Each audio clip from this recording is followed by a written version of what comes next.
Justice Rajendra بادامیکر کے high court bench نے ایک نابالغ مسلم لڑکی سے شادی کرنے والے شخص کی ضمانت کی درخواست پر سماعت کرتے ہوئے اس دلیل کو مسترد کر دیا کہ ایک لڑکی کی 15 سال کی عمر میں شادی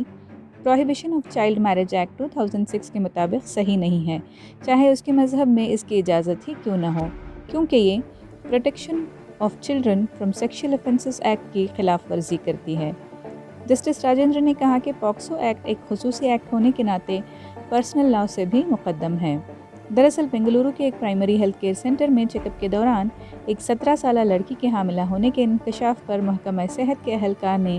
16 جون کو پولیس کو مطلع کیا، جس کے بعد کیار پورم پولیس اسٹیشن میں درخواست گزار کے خلاف ایک نابالغ لڑکی سے شادی کرنے اور اس کو امپریگنیٹ کرنے کے الزام میں مقدمہ درج کیا گیا تھا۔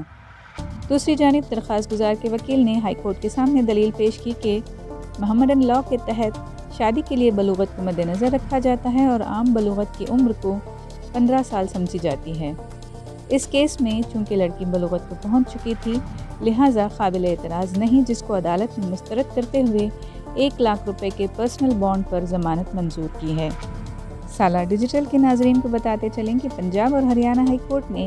30 ستمبر کو جاری کردہ حکم نامے میں کہا تھا کہ 15 سال یا اس سے زیادہ عمر کی مسلم لڑکی اپنی مرضی اور رضامندی سے اپنی پسند کے شخص سے شادی کر سکتی ہیں اور ایسی شادی وائڈ نہیں ہوگی۔